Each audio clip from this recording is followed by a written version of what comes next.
Bismillahirrahmanirrahim. Assalamualaikum warahmatullahi wabarakatuh. Alhamdulillah, salatu wassalamu ala rasulillah wa ala alihi wa sahbihi wa man walah, amma ba'du. Kelas 7 anak-anakku, program pendidikan Salafiyah Wusta Pondok Pesantren Al-Manar Muhammadiyah Pengasih yang berbahagia. Mudah-mudahan dalam keadaan sehat walafiat. Mari kita lanjutkan materi IPS, ilmu pengetahuan sosial, yang mana telah sampai pada interaksi sosial. Kita bahas dulu terkait dengan tugas yang kemarin kita berikan. Ini ada beberapa yang sudah masuk ya. Alhamdulillah sudah pada mencatat. Nah, berikan contoh bentuk interaksi di lingkungan masyarakat ya. Banyak sekali, ada yang menjawab gotong royong, ada yang menjenguk tetangga, ada yang pertandingan sepak bola. Ini interaksi semua ya. Nah, tawuran antar supporter ya, ini tapi tidak benar ini ya. Ini tidak benar kalau tawuran ya. Interaksinya betul, tapi maksudnya interaksi yang negatif. Interaksi yang negatif. Interaksi yang salah. Tapi betul ya, itu merupakan interaksi. Yang lain apa ini, saling membantu pekerjaan tetangga? Ya juga betul. Warga bekerja sama membersihkan lingkungan sekitar, betul. Orang dokter sedang memeriksa pasien, juga interaksi. Ustadz sedang mengajar ngaji di masjid, juga interaksi. Betul ini ya, Mas Ray. Siapa ini? Briliana. Mbak Ray atau Mas Ray ini?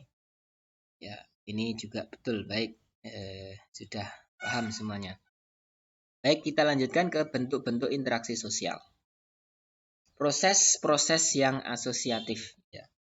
Jadi bentuk interaksi sosial itu ada asosiatif dan ada disosiatif. Proses asosiatif itu apa?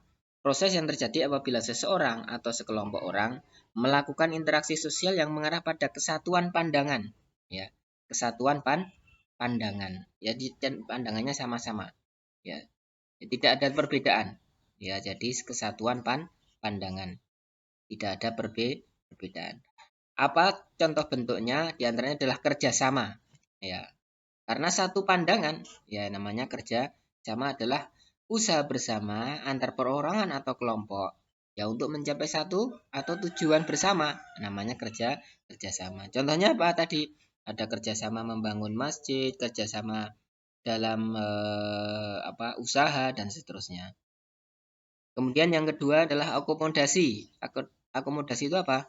Satu cara untuk menyelesaikan pertentangan tanpa menghancurkan pihak lawan sehingga lawan tidak kehilangan kepribadiannya. Jadi ini satu cara untuk supaya pertentangan itu bisa diselesaikan tanpa lawannya, tanpa pihak yang lain itu kehilangan kepribadiannya.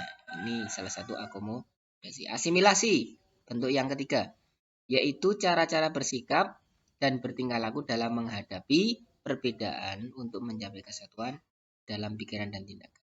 Ya.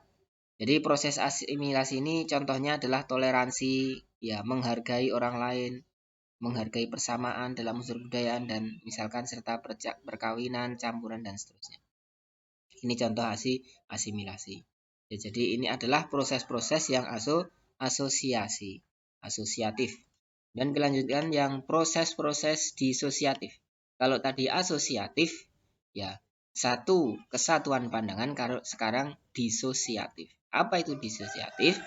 Yaitu seorang atau kelompok orang melakukan interaksi sosial mengarah pada konflik. Konflik itu apa? Pertentangan. Dan merenggangkan solidaritas ke kelompok. Ya, selalu ada konflik. Ya.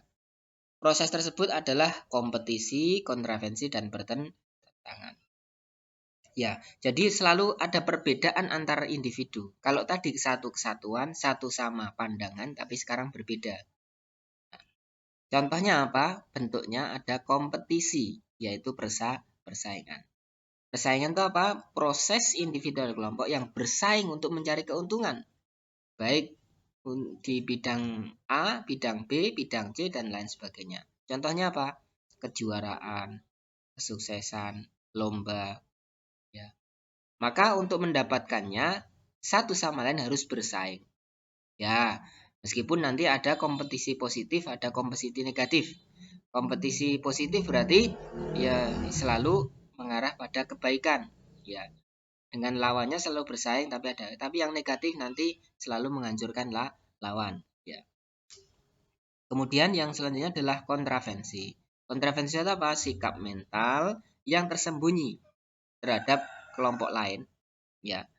Kontravensi ini tidak dengan gejala adanya ketidakpastian mengenai diri seorang dan perasaan tidak suka sehingga disembunyikan, ya. Tapi disembunyikan sehingga orang lain tidak tahu, ya, hanya disembunyikan, ya.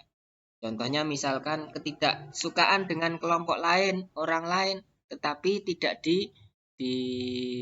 lahirkan, tidak dinampakkan, ya, hanya dalam hati saja. Namanya kontravensi, ketidaksukaan. Kemudian selanjutnya adalah pertentangan atau konflik. Apa itu? Proses di mana individu atau kelompok usaha untuk menuju tujuannya dengan jalan menentang pihak lawan dengan ancaman dan kekerasan. Nah, ini tidak boleh dilakukan, ya. Usahakan meskipun terjadi perbedaan pandangan, tetap harus dilakukan dengan cara yang baik, yang positif tadi. Nanti ada cara-cara untuk mengurangi dari pertentangan atau konflik. Baik, konflik yang terjadi di masyarakat seperti konflik pribadi, konflik sosial, konflik antar kelas, konflik politik, internasional, dan banyak lain sebagainya, ya. Pertentangan itu di mana? Bahkan di keluarga juga ada, antara ayah dengan ibu, antara ibu dengan anak, antara ayah dengan anak, dan seterusnya.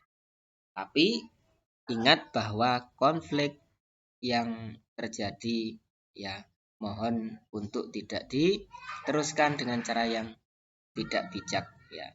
Selesaikan permasalahan yang ada dengan yang baik, yang positif, sehingga satu kesatuan pandangan bisa dijadikan satu untuk menyelesaikan satu masalah. Nah, tugasnya silahkan catat dalam buku dan kerjakan pertanyaan di Google Form. Demikian, kurang lebihnya mohon maaf. Assalamualaikum warahmatullahi wabarakatuh.